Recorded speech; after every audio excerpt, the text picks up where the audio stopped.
Assalamualaikum warahmatullahi wabarakatuh. Halo semua, saya Faiza Zulfa Mumtaza dari Universitas Islam Indonesia dan teman saya Adi Firmandaru yang juga berasal dari Universitas Islam Indonesia. Di sini saya akan menjelaskan tentang materi aljabar kelas 8. Pertama, pengertian aljabar. Aljabar adalah cabang ilmu matematika yang di dalamnya memuat dan memanipulasi simbol-simbol. Aljabar berisi huruf-huruf yang mewakili bilangan yang belum diketahui, sehingga operasi aljabar bisa membantu dalam menyelesaikan permasalahan sehari-hari. Yang kedua ada unsur-unsur aljabar. Yang pertama ada variabel. Variabel adalah lambang pengganti suatu bilangan yang belum diketahui nilainya. Lalu yang kedua, konstanta. Konstanta adalah suku dari aljabar yang memuat bilangan tanpa disertai variabel. Yang ketiga adalah koefisien. Koefisien adalah huruf yang berdampingan dengan variabel. Unsur selanjutnya adalah eksponen. Eksponen adalah pangkat yang berada pada variabel. Lalu selanjutnya ada suku. Suku adalah gabungan antara koefisien dan variabel yang dipisahkan oleh operasi hitung. Suku terbagi menjadi dua jenis, yaitu suku sejenis yang terdiri dari variabel yang sama dan suku tak sejenis yang tidak memiliki variabel yang sama. Sifat-sifat aljabar. Yang pertama, sifat kumulatif. Sifat ini berlaku pada penjumlahan dan perkalian. Yang kedua, sifat asosiatif. Sifat ini juga berlaku pada penjumlahan dan perkalian. Yang ketiga, sifat distributif. Sifat ini berlaku pada perkalian kemudian menjadi penjumlahan dan pengurangan. Selanjutnya, kita memasuki operasi hitung aljabar. Yang pertama, penjumlahan dan pengurangan aljabar. Dalam penjumlahan dan pengurangan aljabar, yang dikerjakan lebih dahulu adalah suku yang memiliki variabel yang sama, kemudian dilanjutkan dengan suku yang lainnya. Yang kedua adalah perkalian aljabar. Di sini saya memiliki contoh. Perkalian satu suku dengan suku 2, yaitu 3x dikali 5y min 3, dan perkalian suku 2 dengan suku 2, yaitu x plus 4 dikali y plus 6.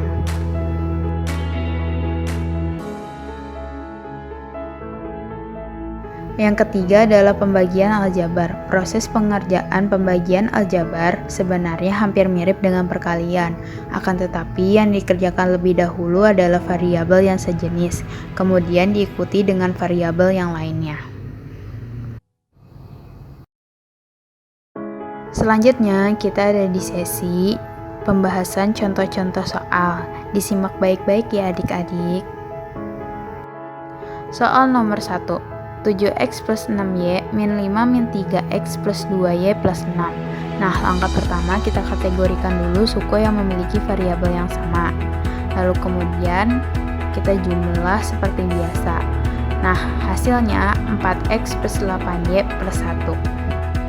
Soal nomor 2. 3b dikurangi 5a ditambah 6c dikurangi dalam kurung 3a dikurangi 3c dikurangi 4b. Nah, langkah pertama adalah kita kalikan dulu yang di dalam kurung dengan minus, menjadi minus 3 ditambah 3c ditambah 4b. Kemudian kita kategorikan dengan variabel yang sama, yaitu minus 5a minus 3a ditambah 3b ditambah 4b ditambah 6c ditambah 3c. Lalu hasilnya minus 8a ditambah 7b ditambah 9c. Soal nomor 3. 3a kuadrat b dikurangi 2ab kuadrat dikurangi 2a kuadrat b ditambah 4ab kuadrat. Cara mengerjakannya sama dengan mengerjakan yang variabel sama terlebih dahulu. Lalu jawabannya a kuadrat b ditambah ab kuadrat. Soal nomor 4. 2 per x plus 2 ditambah 3 per x min 4. Cara mengerjakannya, kita samakan nilai penyebut yang di bawah. Suku pertama, kita kalikan dengan x min 4, lalu suku kedua, kita kalikan dengan x plus 2. Setelah itu, kita kalikan, kemudian kita tambah dengan variabel yang sejenis. Setelah itu, jawabannya adalah 5x min 2 per x plus 2 dikali x min 4. Materi selanjutnya adalah lingkaran. Unsur-unsur lingkaran terdiri dari yang pertama, titik O sama dengan pusat lingkaran. Yang kedua, garis AB sama dengan diameter. Yang ketiga, garis OC sama dengan jari-jari. Yang keempat, garis BC sama dengan tali busur. Yang kelima, garis OE sama dengan apotema. Yang keenam, garis lengkung AC sama dengan busur. Yang ketujuh, area yang di AB 2 jari-jari dan busur AC sama dengan juring. Yang kedelapan, daerah yang dibatasi oleh tali busur BC dan garis lengkung BC sama dengan tembereng. Unsur-unsur lingkaran sudah selesai kita bahas. Selanjutnya, kami akan menampilkan bagaimana rumus keliling lingkaran dan luas lingkaran. Rumus keliling lingkaran dan rumus luas lingkaran. Rumus keliling lingkaran adalah 2 kali Pi kali R, sedangkan rumus luas lingkaran adalah L sama dengan Pi kali R kuadrat. Dengan keterangan K sama dengan keliling, L sama dengan luas, Pi sama dengan 22/7 atau 3,14 dan R sama dengan jari-jari. Selanjutnya adalah juring dan tembereng. Rumus mencari luas juring yaitu AOB sama dengan alpha per 360 kali Pi kali R kuadrat, sedangkan luas tembereng sama dengan luas juring AOB dikurangi luas segitiga AOB. Selanjutnya yaitu hubungan antara panjang busur dan juring. Terdapat dua hubungan panjang busur dan juring, yaitu yang pertama jika sudut pusatnya sama. Kita tahu rumus luas juring adalah alpha per 360 derajat kali Pi kali R kuadrat, sedangkan rumus panjang busur adalah alpha per 360 kali 2 kali Pi kali R kuadrat.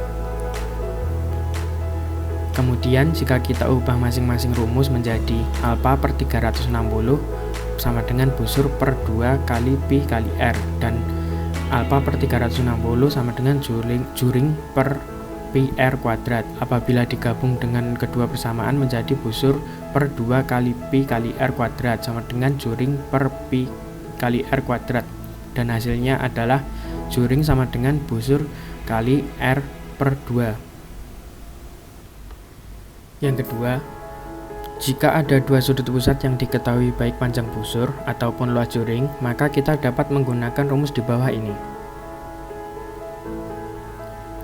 Besar sudut AOB per besar sudut COD sama dengan panjang busur AB per panjang busur CD sama dengan luas juring AOB per luas juring COD.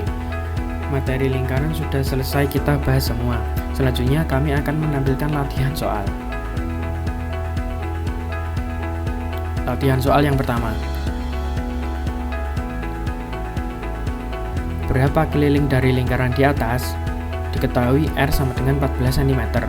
Rumus lingkaran sama dengan K sama dengan 2 kali Pi kali R sama dengan 2 kali 22/7 kali 14 sama dengan 88 cm. Jadi keliling lingkaran tersebut adalah 88 cm. Latihan soal yang kedua. Berapa luas dari lingkaran di atas? Diketahui jari-jari 21 cm. Luas lingkaran sama dengan Pi kali R kuadrat sama dengan 22/7 kali 21 kali 21 sama dengan 1386 cm. Jadi luas lingkaran di atas adalah 1386 cm. Latihan soal yang ketiga. Jika panjang busur AB adalah 32 cm, maka panjang busur CD adalah sudut AOB sama dengan 90 derajat atau siku-siku. Sudut COD sama dengan 60 derajat. Panjang busur AB sama dengan 32 cm. Maka panjang busur CD adalah panjang busur AB per panjang busur CD sama dengan sudut AOB per sudut COD. Sama dengan 32 per panjang busur CD sama dengan 90 derajat per 60 derajat. 3CD sama dengan 32 dikali 2. 3CD sama dengan 64. CD sama dengan 21,03 cm. Jadi panjang busur CD adalah 21,03 cm.